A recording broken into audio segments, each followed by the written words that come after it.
Salut les amis, GG au Real. Les gars, on peut rien faire contre vous en LDC. Hein. Vous allez encore la gagner, mais tellement facilement. Putain, ça y est les gars, je suis de votre côté cette année, hein, GG. Hein. Bon les amis, on commence par quoi? En vrai les gars, on commence par le Real, je pense, parce que bon, Paris, de toute façon, on va y revenir dessus sur Pactu et tout, mais Paris les gars, c'était... Bon, si vous voulez, vas-y, on fait un peu Paris, un peu Real, et après on prolonge ça sur Pactu en réagissant aux différents trucs, ok? Vas-y, Paris les gars. Alors franchement les gars, Paris, c'était, je pense, exactement le match auquel quasi tout le monde s'attendait. Alors il y en a qui pensaient que peut-être Brest allait être encore en vie, etc. Bon, moi je faisais partie de ceux qui pensaient que ça allait être plié dès le match aller. On sentait que ça allait faire un 2-3 buts d'écart au moins, et que Paris allait plier ça dès l'aller, et au final ça ressemble au match du PSG contre, on va dire, les bonnes équipes de Ligue 1, quoi. Tu sens que Paris peut en mettre 5-6. Les autres, ils ont aussi des situations, des occasions, parce que je crois qu'ils font 3 poteaux, si je dis pas de conneries. Et encore, Hakimi, il en fait un. Hakimi fait un poteau. Il y a aussi quand même le truc où Donnarumma, au début, il dégage sur Ajorc, là. C'est un monde où sa tête, même si c'est à bout portant, ça rentre dans les buts, tu vois. Ils ont quand même quelques occasions, situations. Sur le corner aussi, une barre, je crois, ou non, poteau. Ils ont quand même quelques occasions, et tu te dis, Brest aurait pu en mettre un, etc., au vu des situations des occasions. Mais le truc, c'est que Paris, ils auraient pu en mettre 5, 6 aussi, tu vois ce que je veux dire. En fait, il y a tellement un monde d'écart comme prévu, donc en fait, c'est pour ça que pour moi, il n'y a pas 400 000 trucs à dire. C'est tout ce qu'on dit ces derniers temps sur le PSG, bah là, tu peux l'appliquer encore sur ce match-là. Ouais, Dembélé, bah, qui met ses buts comme d'habitude. De toute façon, en ce moment, on a compris avec lui. Bon, même sur le but où ça recule et tout, ça recule un peu trop, mais vu que c'est un peu du 1 contre 1, tu vois, ou 4 contre 4, 5 contre 5, un truc comme ça, bah, ça recule trop, et du coup, bah, Dembélé, vu qu'il est en confiance, qu'il te frappe pied gauche pour les poteaux, il la met bien, rien à dire. Limite trop facile. Vitinha, très bon. Vitinha, ces derniers temps, on sait que sur le début de saison, c'était un peu plus compliqué pour lui et tout, mais ces derniers temps, Vitinha... très très bon, rien à dire. Même Ruiz, les gars, Ruiz, honnêtement, alors je sais qu'on lui tombe souvent dessus et tout, mais tu vois, hier, il est pas naze ou quoi. Je sais qu'il y en a, ils ont tendance à dire, ouais, il est très neutre, et je vois ce que vous voulez dire, pas de souci. Mais même hier, je trouve, il était quand même au diapason, on va dire, quoi. Tu vois, le milieu de terrain dans l'ensemble était bon, quoi. Pour ça que je dis, il n'y a pas 150 trucs à dire, c'est exactement le match auquel on s'attendait, en vrai. Voilà, après, ouais, ça faisait trop match de Ligue 1 aussi, comme prévu. Donc maintenant, de toute façon, Paris, c'est pas sur ce match qu'on les attendait, parce qu'on savait que ça allait faire le taf, quoi qu'il arrive. Maintenant, ces prochains tours, Liverpool, Barça, là c'est sûr que on verra vraiment ce que le PSG a dans le ventre. Et moi, comme j'ai dit depuis quelques temps, je fais partie de ceux aussi qui pensent que le PSG, cette année, c'est vraiment pas mal. Vraiment pas mal. Et attention, attention, ils peuvent sortir n'importe qui. J'ai un bon feeling avec ce PSG-là, et encore plus ces derniers temps où ils sont dans une bonne période et tout, mais ce PSG est vraiment pas simple à jouer. On s'enflamme sur le PSG, je pense pas, fan du Calcio. On voit un vrai collectif et tout, et même si le PSG, admettons, le PSG sort en 8e de finale, c'est-à-dire, ah oui, bah c'est qu'un 8e de finale, machin, c'est un échec. Moi, perso, je ferais pas forcément partie de cela. Alors, s'ils se font gifler par le Barça ou Liverpool, sur l'ensemble des deux matchs, là, je te dirais, j'avoue, on s'est peut-être trop enflammé. Bon, d'accord. Mais si jamais le PSG, même s'ils se font éliminer, mais qu'ils ont fait quasi jeu égal avec ces équipes-là, et qu'ils ont fait 2 matchs cohérents et tout, moi, je ferais partie de ceux, en tout cas, qui diront, ok, ils ont été éliminés en 8e, c'était pas l'objectif de base, mais il s'est passé quelque chose cette saison. Et honnêtement, ça annonce quand même du bon pour les saisons prochaines. Voilà. Alors après, s'ils se font déglinguer les 2 matchs, là, c'est sûr, je dirais, ouais, bah, je me suis peut-être enflammé sur ce PSG. Voilà. Et après, les gars, Real City. Gros début de match. Très bon début de match du Real qui essaye d'aller les chercher haut et tout. Bon, ça, on savait qu'ils n'allaient pas le faire tout le match parce qu'ils n'ont pas le coffre de certaines équipes anglaises, etc. Donc, en tout cas, le début de match, tu sens qu'ils voulaient les faire douter et essayer d'ouvrir vite le score pour que derrière, ça panique côté City. Et honnêtement, ça marche parce qu'ils se créent 2-3 énormes occasions. À ce moment-là, les gars, je sais pas si vous êtes fait le même raisonnement. Quand le Real, il commence comme ça, il loupe 2-3 énormes occasions, tu te dis, ça ressemble pas au Real. Enfin, normalement, sur ça, ils savent punir. Ça sent le but de City derrière. Je sais pas si ça vous a fait la même impression. Ça semblait tellement évident, parce que le Real, normalement, ils laissent pas passer leur chance comme ça. Début de match, les occasions qu'ils ont, comment ils en mettent pas un, c'est un truc de fou. Et tu te dis, oula, ça sent le but de City derrière. C'est exactement ce qui s'est passé. Donc, voilà, ils laissent passer leur chance. Et surtout qu'on sait que c'est une équipe qui va pas pouvoir presser, jouer très haut tout le match et tout. Ils l'ont fait au début, donc tu dois capitaliser dessus. Tu vois, ce que tu laisses un peu de force. Et au final, ils marquent pas. Et derrière, bon, bah, ils se prennent le but. Et après, t'as City, il met un peu le pied, il commence à mettre le pied sur le ballon. Et forcément, t'as le Real, bah, qui a laissé un peu de force en début de match, qui bah, recule un peu plus et presse moins. Donc City un peu plus confort, qui joue à la baballe. Et donc voilà, là, tu te dis, bon, t'arrives à la mi-temps. Bon, il peut tout se passer. Franchement, à la mi-temps, tu te dis, le Real, ils vont peut-être gagner le match. Tu te dis City peuvent le gagner, ça c'est comme prévu aussi un peu. Tu te dis le match, c'est dur à voir ce qui va se passer parce que c'est deux équipes où il y a des choses qui vont pas, même si City c'est pire. Bien sûr, avant le match, ils étaient dans un état et sur une série où il y a plus de questions encore à se poser. Mais le Real, avec tous les blessés et tout, et les incertitudes, tu te dis bon, on sait jamais aussi. Et au final, bah, le Real qui recommence bien la deuxième mi-temps. Et puis t'as ce but de Kicks. Par contre, la passe, c'est Bayos. Si je dis pas de conneries, c'est Bayos qui le met. La passe est très belle. Après Kicks, les gars, bon, l'appel est bon, lui il fait ce qu'il faut. Et puis après, il a de la réussite, ça fait partie du jeu, ce qu'il apprend Tibia. Mais voilà, bah écoute, c'est comme ça, hein, c'est un but qui est important. Peu importe la manière de marquer, tant que ça rentre. Voilà, ouais, Ederson un peu chelou sur ce coup. Après, c'est vrai que la frappe, tu t'attends à tout sauf à ça, parce qu'il dévisse, il apprend Tibia, donc c'est pas évident. Après, les gars, encore une fois, bah tu sens que City, c'est très friable, il peut y avoir des erreurs. Au final, il y a ce péno qui est provoqué par Foden, hein.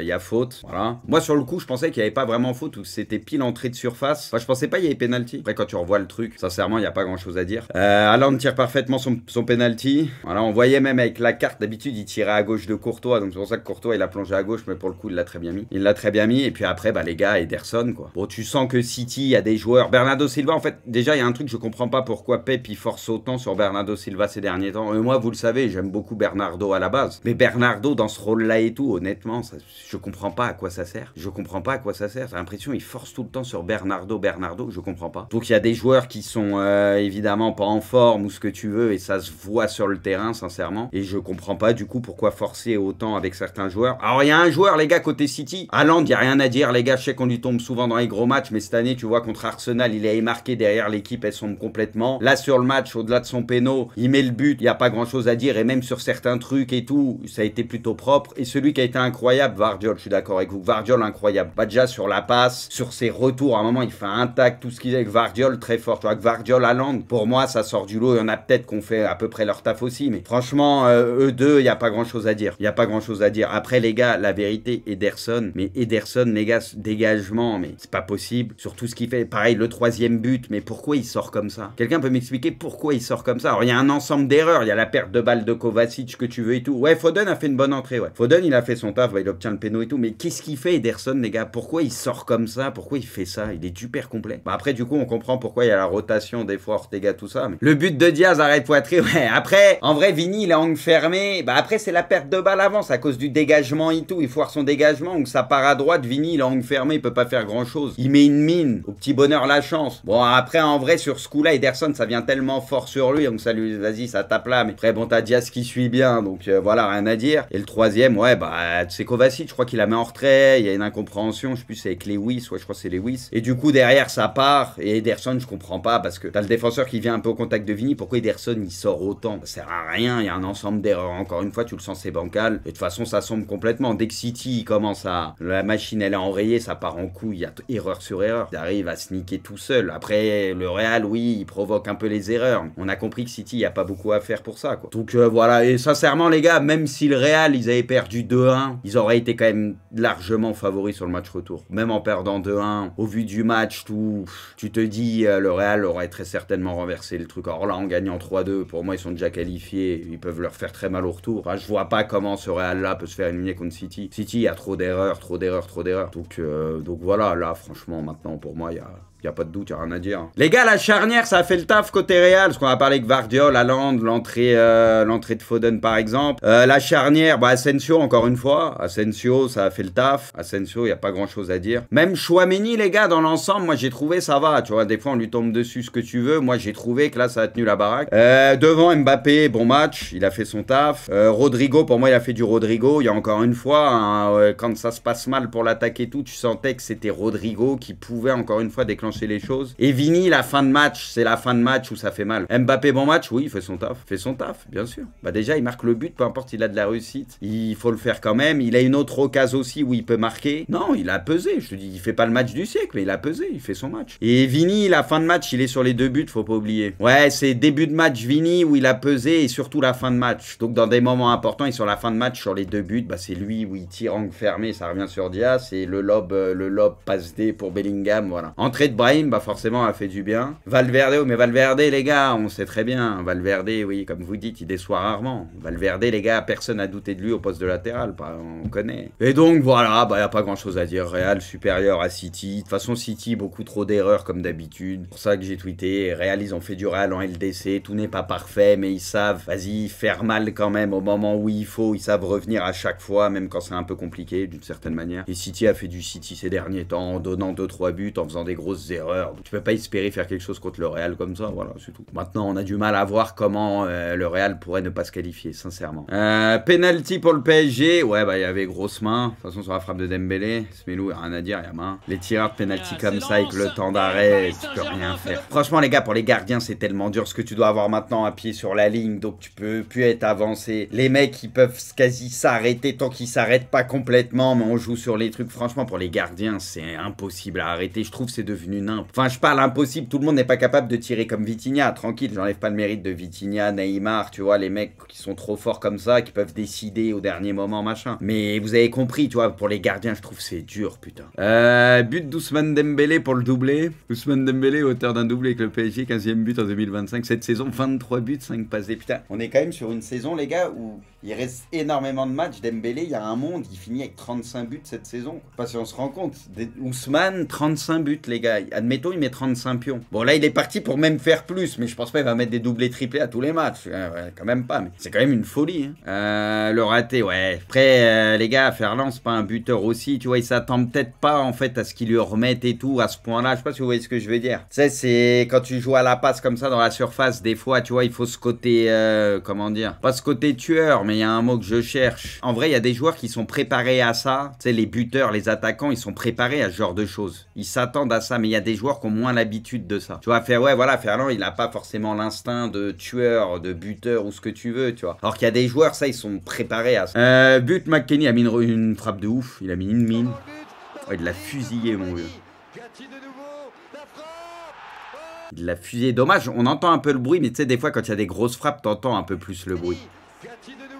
Là, normalement, tu dois entendre le bruit de ouf. Là, il l'a fusillé. Perisic, les gars, Perisic, l'éternel. L'enchaînement, en vrai, il est assez propre. C'est Perisic, quoi. C'est un truc de fou, lui. But de Guirassy. Putain, autant Dortmund, les gars. Alors là, en Ligue des Champions, ils ont gagné 3-0, qui sont bien. Autant en championnat, c'est éclaté, mais en Ligue des Champions, Dortmund, c'est chelou. C'est comme l'année dernière et tout. C'est une équipe. Tu les attends pas capables de faire un truc spécialement ou d'aller très loin, mais t'as l'impression LDC sont toujours relous, quoi. Et Guirassy, ouais, voilà ce que je voulais dire. Guirassy, putain, mais il a combien de buts cette saison? C'est un truc de fou. Même en Ligue des Champions, c'est le meilleur buteur, je crois. Il marque tout le temps, le mec. Guirassy, cette année, t'as l'impression qu'il marque tout le temps. 10 buts anciens, ouais, c'est la folie. Bon, après, il y a plus de matchs, plus les barrages, mais c'est la folie. Haaland, en Champions League, 48 matchs, 49 buts. Kylian Mbappé, 82 matchs. C'est quand même fou, Haaland. Le mec, il a un ratio d'un but par match. Ouais, but de Brahim Diaz, ouais, qui suit bien sur la frappe de Vini. Au moins, il a le mérite d'y croire. Tu vois, ça, c'est pas le fait du hasard. T'es au bon endroit au bon moment. Il a le mérite d'y croire. Il y va, il se dit au cas où, tu vois, vas-y. Hein. Oui, Ederson, les gars, bah, de toute façon, Ederson, on sait.